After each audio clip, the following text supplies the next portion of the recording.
All right, so what is up, everybody? Welcome back to the Warrior Unfiltered podcast. This is episode 7 with myself, Harry, and co-host Henry. It has been quite a while since we've done an episode. It's been like several months now, hasn't it? 2 months maybe. 2 months? Yeah, too many months. We'll just put it like that. But yeah, to get straight into this episode, we are going to be talking about progressive overload and the different concepts of how we can drive up hypertrophy and maximize our progress in the gym. I think the good starting point, Henry, would just to kind of give a preliminary of what the definition of progressive overload is. Yeah. Should I give my definition to begin with? Because Yeah. I'm sure it'll be pretty similar to. I know we've both yeah, got similar views, but I we'll think go. most of the definitions will have the same kind of thought process behind it, but people might just start differently. Yeah. But Okay. my definition of progressive overload is the premise of continuously exposing my fibrils, in layman's terms, the actual muscle tissue, to a novel stimulus over a progressive period of time. Yeah. Obviously, that can be done through 3 different mechanisms.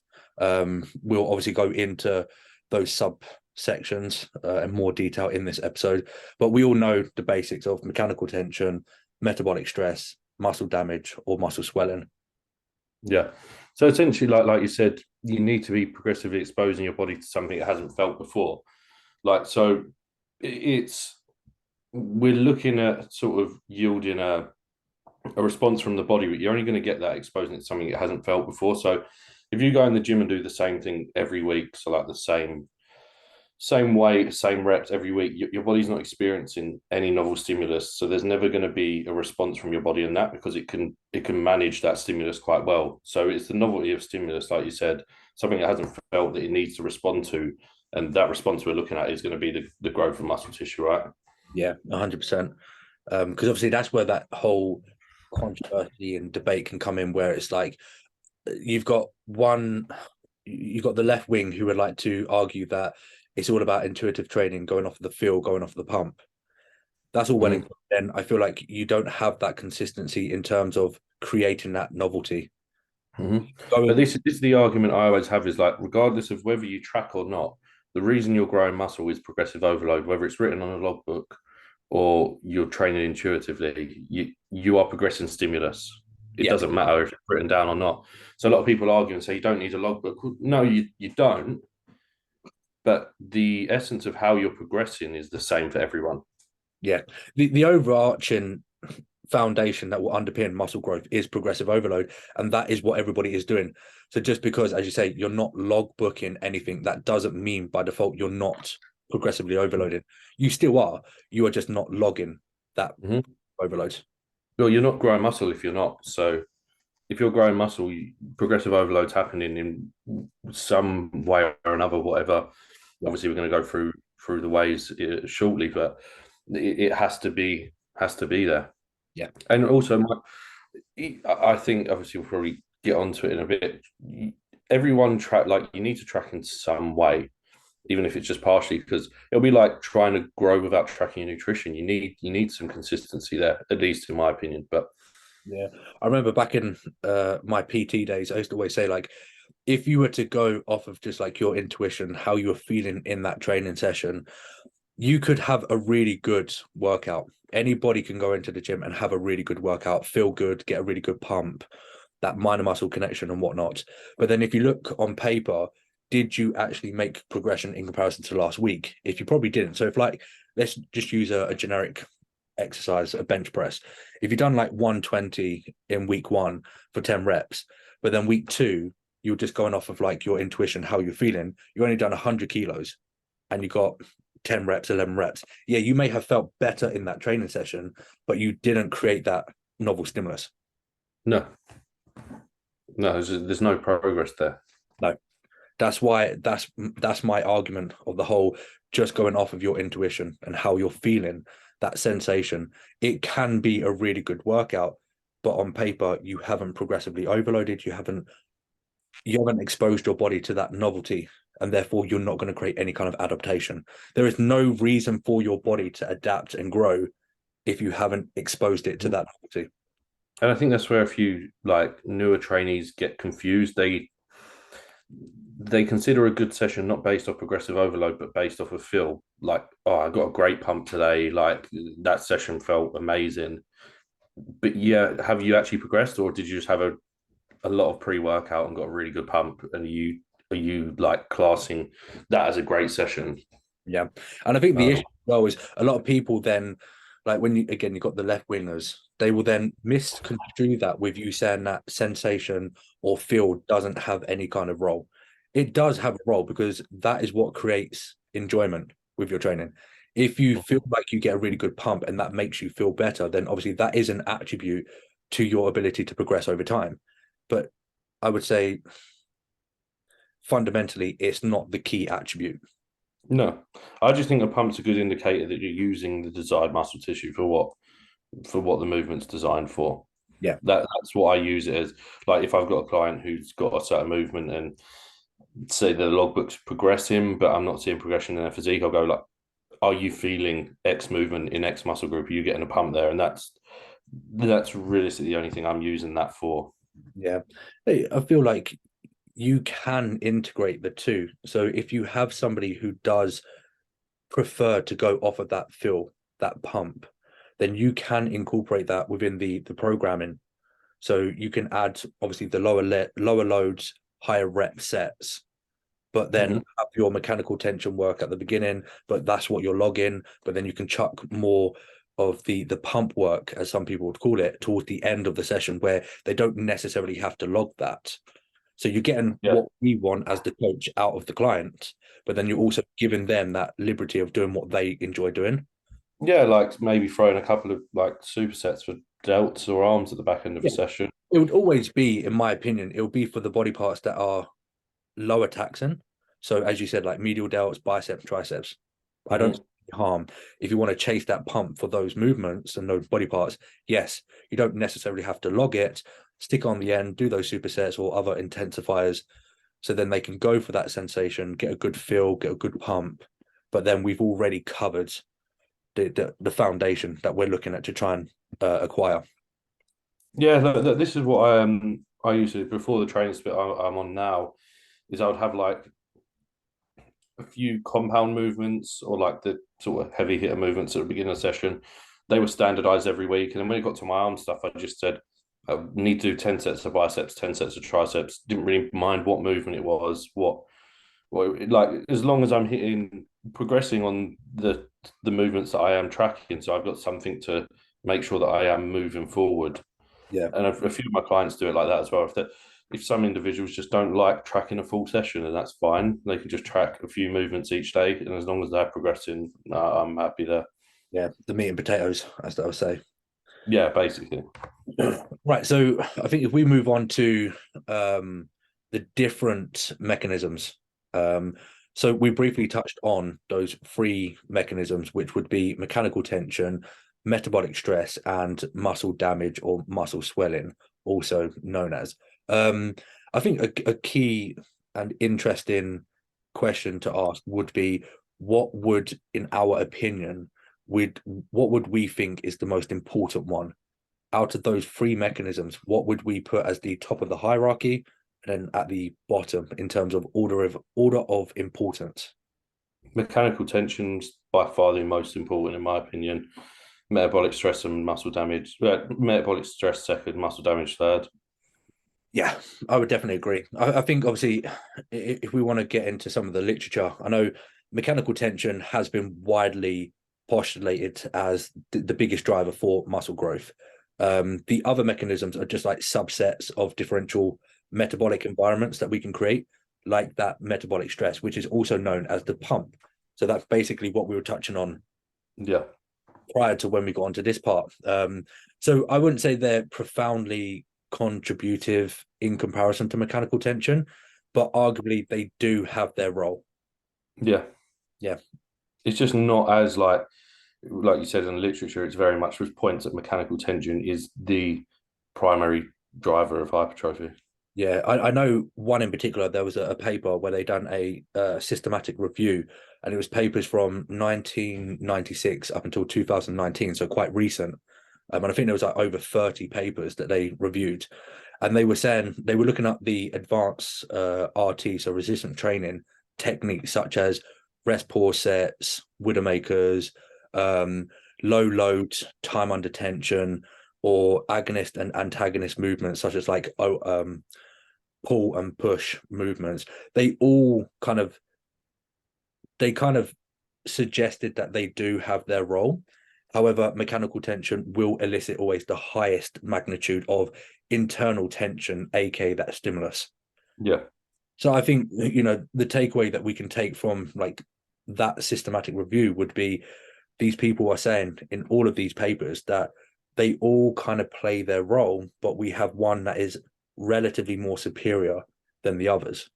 Yeah. And that's like you said earlier with programming, to tick that box first and Yeah. then move on to the more like metabolic work. Like you said, they want to do pump stuff at the back end, do it. And if it does add a benefit, then why not take it? Even if you go back to the golden era, and if you look at it logically, most of the golden era bodybuilders, what were they doing at the beginning of their workout? They were doing their compound movements. Mm-hmm. They would always be starting off with the leg press, squat, deadlift, barbell rows. That's that mechanical tension work. And then they would finish off with more of the metabolic stress stuff. You know, Yeah. so everybody has always been doing it. But the bodybuilders back then, the likes of Jay Cutler, Ronnie Coleman, so on and so forth, even further back to like Lee Priest and Lee Haney and whatnot, they were still doing it.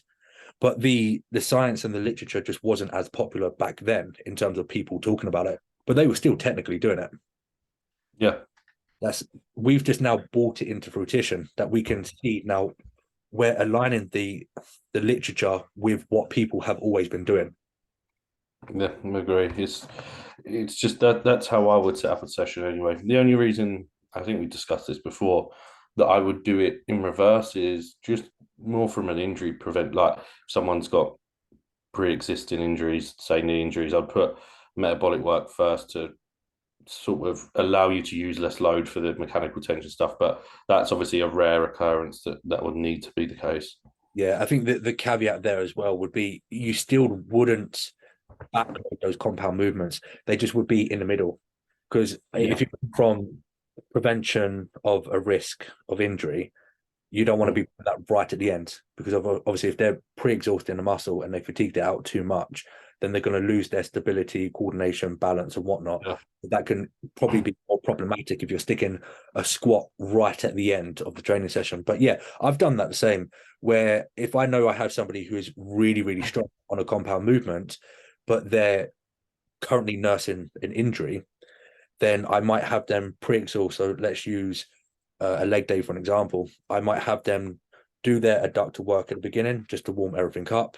I'll then get them to do some leg extensions just to pre-fatigue the quads and create that potentiation from a nervous system perspective. Then get them maybe on a leg press, then a squat, or sometimes Yeah. it'll be a squat as a second movement. Yeah, that's what I mean. That's what I would do for myself personally as well, just because my knees are shot. So Yeah, that's how I would set it up. But even then, you could argue, like we said, you're probably not going to progress as fast as someone with good knees doing it in the reverse. yeah, It's just a needs must to get stimulus at that point. yeah, yeah. I agree. So we can both say that we're in an agreement that mechanical Yeah, tension is the king for driving up hypertrophy, and those other mechanisms are just subsets of um, hypertrophy as well. yeah, Yeah. All right. So I think obviously when we're looking at progressive overload, the concept of how to maximize our potential in the gym for muscle growth. Now, when we're looking at the setting of in the actual gym, what would we say we would need to master first from like execution. I think execution underpins anything there. And this is when someone starts up with me, I really don't emphasize, unless they're a trainee that I know has been doing it for a long time and they're experienced. My first emphasis in the first block of training is always on execution before looking at driving up logbook numbers. Because if you can't direct stimulus to the desired tissue, like increasing logbook numbers doesn't mean anything if the stimulus isn't directed in the right point in the right places, or if control of movements is going through passive tissues more than anything because you're just swinging it around. Like it needs to be, that needs to be the absolute baseline is like standardized form, and then progressively overloading from that point. Yeah, I definitely agree. I think with a background in biomechanics, there is one that I would put slightly before that, but it kind of like interlinks with it. But that would be programming muscle function and also muscle action. Because obviously, when we're looking at from an anatomical plane, we've got muscle action. So, for an example, if we look at a bicep, we know that when it contracts, it flexes the elbow, and when it reset to its length and range, it obviously extends the elbow, but then obviously we've got the antagonist muscle, the tricep, that's also contributing. So once we can kind of establish from an anatomical plane what the client can work through, so what's their degree of elbow flexion, elbow extension, knee extension, knee flexion, hip, so on and so forth, you've got the functional aspect covered, and then you can start looking at the action. So the action is now, what are we trying to elicit from that training session and from that particular movement? So that will kind of interlink with execution, but it's kind of like analyzing the individual's anatomical plane. So when it comes to exercise selection, you are you're trying to configure the program so that you can make the machine fit the individual, as opposed to cramming that individual into the machine. Yeah. So Because basically, yeah, go on. in layman's terms, making sure that the before you're focusing on execution, focusing on actually making sure the split is developed around that individual. And it's just not like generic, what doesn't suit them biomechanically. Like, for example, like getting someone who's 6'5" to deadlift from the floor, it's probably not. Yeah, 100%. Because like you said, if you're just swinging that weight around, but then you're also cramming an individual into a machine that they just cannot function in efficiently, then you're not going to be generating that stimulus in the required area. Mm-hmm. So yeah, it comes down to programming, making sure that the individual is comfortable in the movements that you're using, and then obviously execution as well. I think the key thing that you said there is the standardization of it.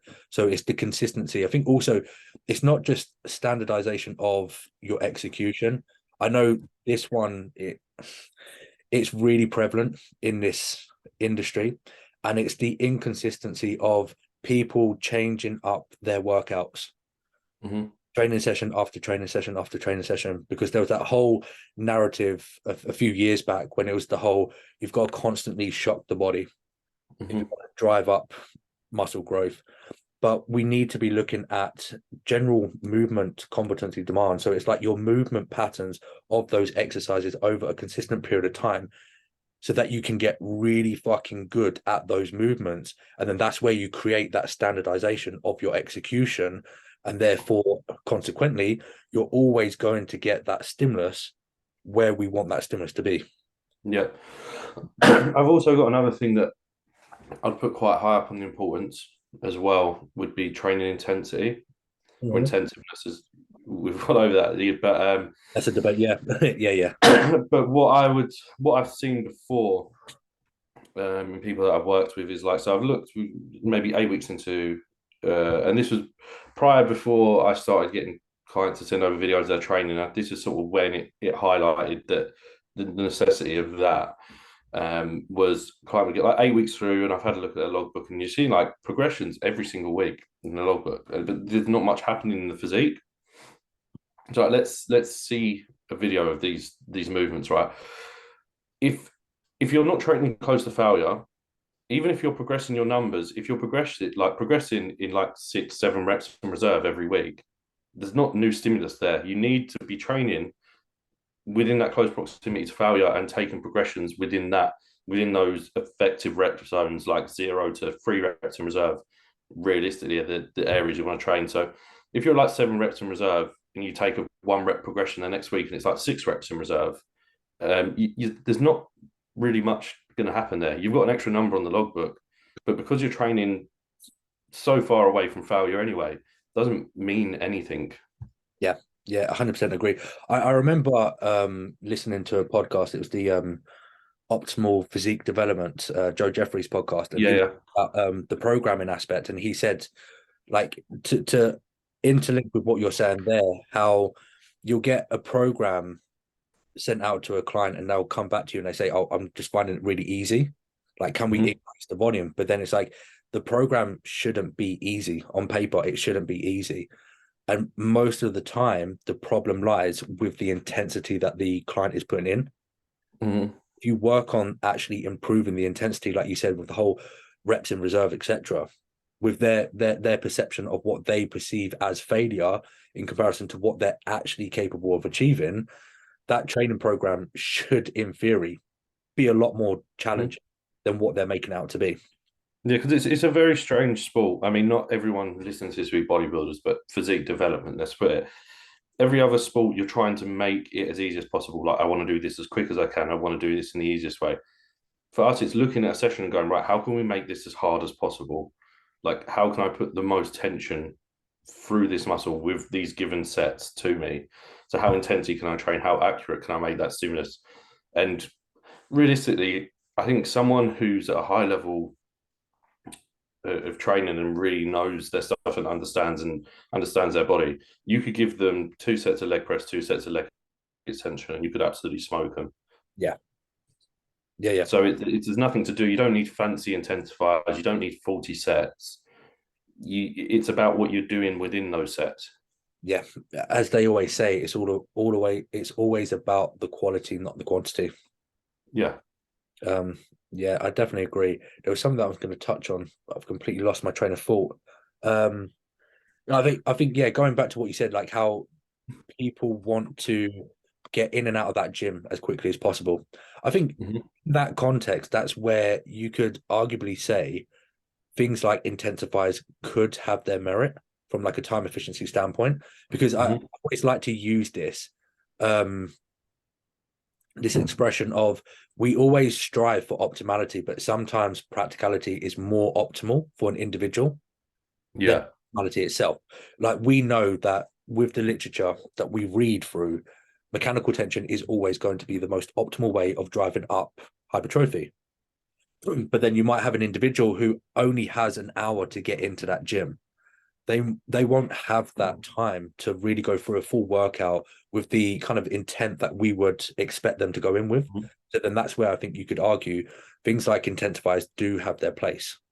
Yeah. Because all that's doing is you're accumulating more effective reps. So effective reps being reps close to a failure point within a short duration of time. Yeah, and I think just to kind of to elaborate on that to give the viewers a little bit more of an insight, it still is going to be driving up hypertrophy. But then if we know that mechanical tension is the king, we just know that the there's going to be some kind of like delayed gratification in comparison.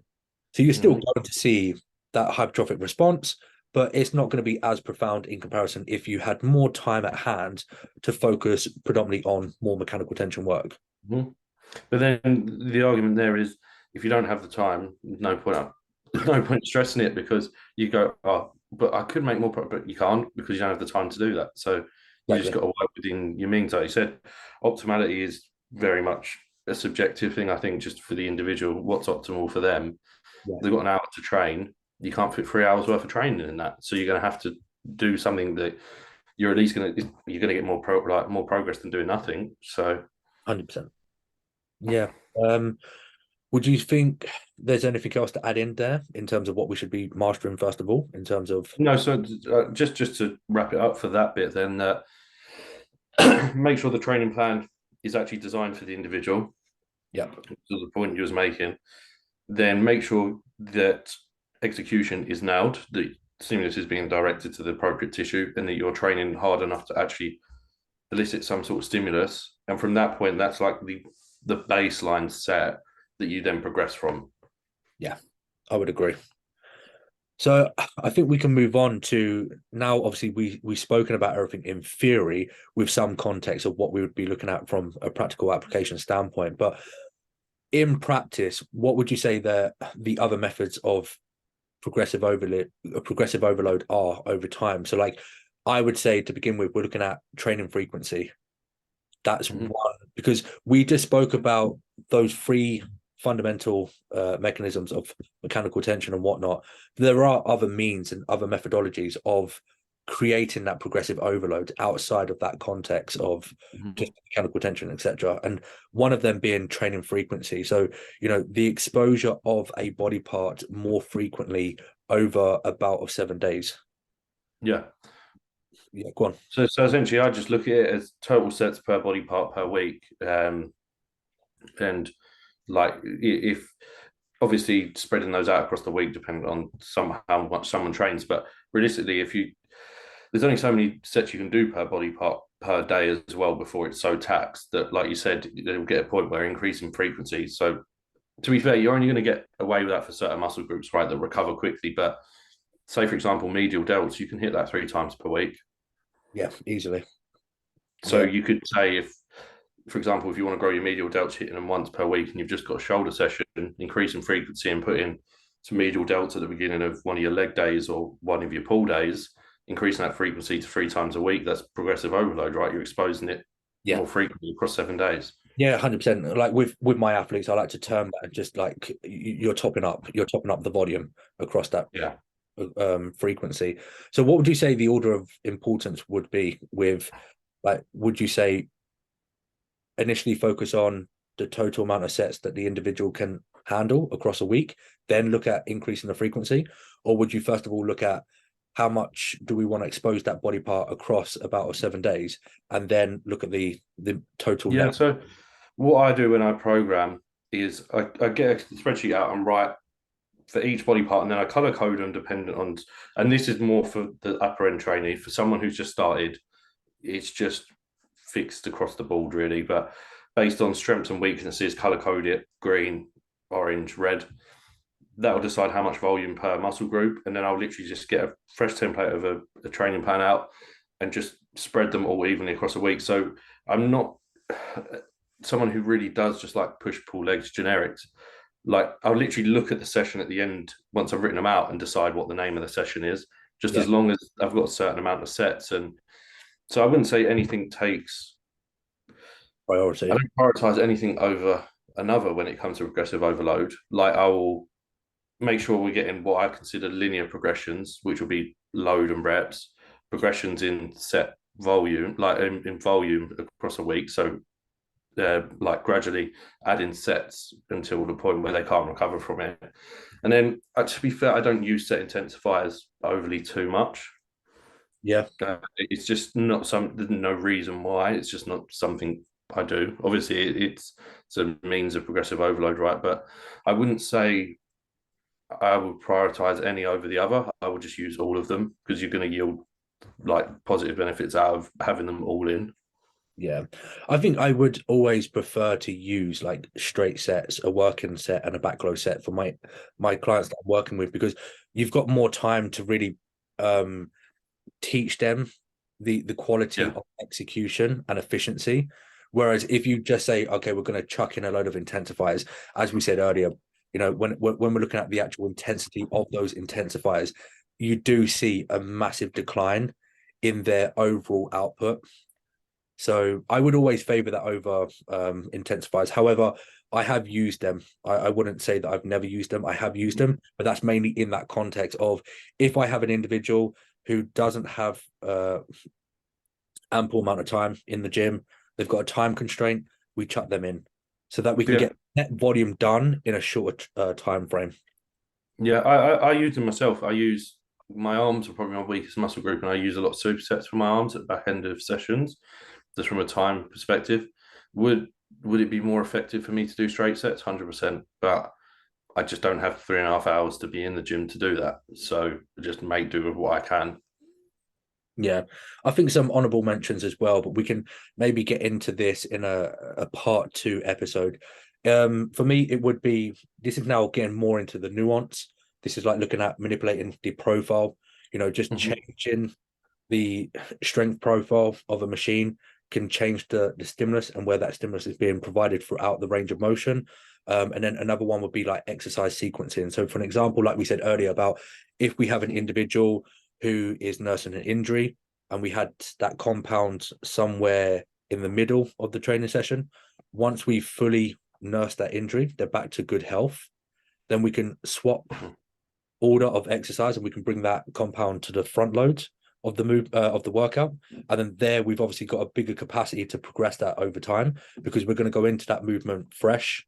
We haven't pre-exhausted the quads prior, so that in and of itself also cause a novel stimulus.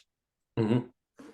Yeah, like you said, they're quite nuanced things. Like they have an impact, but what I'm seeing at the minute, which is sort of highlighted for me, is people focusing too heavily on the 1%ers and forgetting the big chunks that are being missed, especially with the younger trainees. And it's not the fault of their own; they're just basically emulating what they see online, right? But it's obviously more appealing. It looks more fancy, mm-hmm. and I do understand why, because right, copy the people at the top. But what I think a lot of people forget is the reason they're doing these extra 1%ers is because they've built 90% of their physique and they need the nuances to help push that bit. But when you're new to the gym, you can progress by just being there. Like you don't need to. It's about focusing on the things that we sort of mentioned earlier, the meat and potatoes of progression before trying to reverse band something. And a lot of people are doing it and don't actually understand what they're doing it for. no. It's either egotistical because they just know that they can load up that machine and then look good on their Instagram, or as you said, they're just trying to emulate the people that they idolize or they just see at the top. And they're like, well, if they're doing it and they've got that kind of physique, then I must do that as well. But yeah, there is obviously merit to that as well in terms of it's another avenue of creating progressive overload. But I think just to summarize there, and then we'll wrap this episode up. So the methods of progressive overload over time, we would be looking at training frequency. So how frequently you're exposing a certain body part or a group of body parts over a period of, let's say, a week. We're looking at the net effective volume, so the total amount of sets an individual can handle and recover from and continue to perform at a high capacity over, again, a week. Also, another thing that we didn't mention is obviously rep accrual. Obviously, accumulating more repetitions over time. That would interlink with, the effective volume. Intensifiers is another means of progressive overload, but that would be more in the context of somebody who has a time constraint. We want to try and get everything out of that training session in a shorter period of time. And then we can get into the more nuanced aspects, such as manipulating profiles or exercise sequencing. Yeah. Yeah, would you agree? Yeah, no, I agree. Perfect. So I think we'll leave that episode there. I feel like we've provided enough education. I think what we can do is we can do like a part 2 episode, and we can talk on like the implications of like potentiating volume like prematurely. So you said earlier about if you're driving yourself into the logbook and you're just progressively overloading over time. We can also look at how that would impact your recovery and other external factors. And then I think another key thing that we can touch on is managing training induced fatigue. So that would be talking about deloads and devolumes, etc. Yeah, because I think that's a quite confused topic as well. Yeah, cool. Right. So as always, guys and ladies, thank you for tuning in. As always, support the channel. Just give us a review on Spotify. If you're watching it on YouTube, don't forget to subscribe to the channel, give it a like, give us a comment. If you want to see more episodes, just drop some comments about different topics that we can talk about, and we will deliver. Oh, also, should we just do a quick shout out to our sponsors? Oh yeah. So a shout out to Your Protein Midlands. Do you want to put your discount code or my discount code? Either. Is it? Well, this is your channel. Do yours. Yeah. So obviously Your Protein Midlands, you can check them out on Instagram, just obviously at Your Protein Midlands. Obviously you can go on there. We're both sponsored by them. So you can either use my discount code or you can use Henry's discount code. Mine is TBW10 and Henry's, I think mine's RF10, but it may be changing in the near future. I do need to. Well, yeah, cool. So a shout out to them, and again, thank you for tuning in, and we'll see you on the next episode. Cheers. I actually think it's not RF10, but we'll go with it.